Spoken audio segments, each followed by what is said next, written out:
কোরআন শরীফের উপরে তো আসলে জ্ঞান অর্জনের কোনো বুক নাই, কারণ হচ্ছে হলো বুক তো না, আসলে এটা মানে বিধান বলতে পারেন আপনি।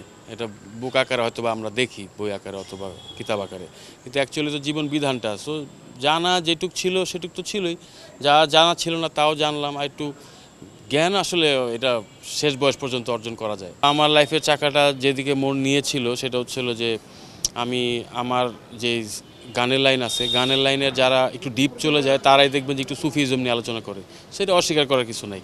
সো আমি সুফিজম বাড়ির ফ্যামিলিরই রক্তের মানুষ। সো আমাদের ভিতরে ওই জিনিসটা আছে যে পুরা যৌবন বয়সে, পুরা যে সময় আপনার দুনিয়াতে আপনি অনেক ফেমাস, সেই সময়ে করাটা তো আরও কঠিন। আমাদের ল হচ্ছে যে স্বাভাবিক জীবনে থেকে যুবক বয়সে বেশি ইবাদত করা।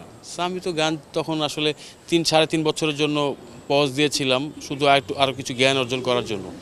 সো ওইটা ডিফারেন্ট একটা ব্যাপার, এটা খারাপ কিছু না। আর গান মাঝখানে যেদিন আমি যেই কদিন গাই নাই, ওই কদিন ইউটিউবের অবস্থা ভালো ছিল না, ইউটিউবে আর্নিং সোর্স বলে কোনো কথা ছিল না। আমি যে সময় গানটা ছাড়ি ঠিক ওই সময় আসলে ইউটিউবের প্রপার যে ইনভেস্ট আপনি করতেছেন উঠে আসার বিষয়টা ধোঁয়াশা ছিল। এখন যেরকম ট্রান্সপারেন্ট, সবাই মোবাইলে দেখতে পারে ইউটিউবে কত আসলো, ফেসবুকে কত আসলো। সো আগে জিনিসগুলো একটু ধোঁয়াশা ছিল। সো ওই সময়টাতে আসলে গ্যাপটা দেয়া, কারণ ধোঁয়াশা থাকলে তো আপনি আপনার রেট নির্বাচন করতে পারবেন না, যে লগ্নি করলে কত টাকা উঠে আসবে আপনি তো বুঝতেছেন না। তাহলে আমি ওই সময় একটা গ্যাপ দিচ্ছি যে সবাই যখন রেডি হচ্ছে তারপর আবার আসছে।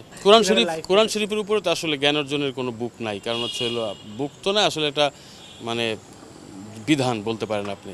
এটা বুক আকারে হয়তো বা আমরা দেখি, বই আকারে অথবা কিতাব আকারে, কিন্তু অ্যাকচুয়ালি তো জীবন বিধানটা। সো জানা যেটুক ছিল সেটুক তো ছিলই, যা জানা ছিল না তাও জানলাম। আর একটু জ্ঞান আসলে এটা শেষ বয়স পর্যন্ত অর্জন করা যায়, আর করলেই ভালো।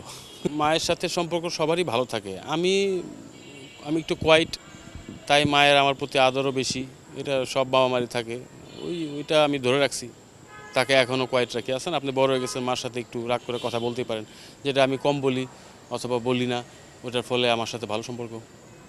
একদম সর্বশেষ যে এখন থেকে দর্শকরা রেগুলার পাবে কিনা শ্রোতারা আপনাকে? হ্যাঁ, আপনি go to my Facebook and TikTok. হ্যাঁ, আমি এখানে রেগুলার আছি, খালি গলায় গান গাচ্ছি, কারণ একটা মিউজিকের গান বানাতে যতদিন সময় লাগে, এর মাঝখানে খালি গলায় আমরা অডিয়েন্সকে গান শোনাই, এটা আমাদের কাছেও ভালো লাগে। যারা খালি গলায় গান বুঝে তারা আসলে বুঝেই যায়, ভালোই লাগে ব্যাপারটা।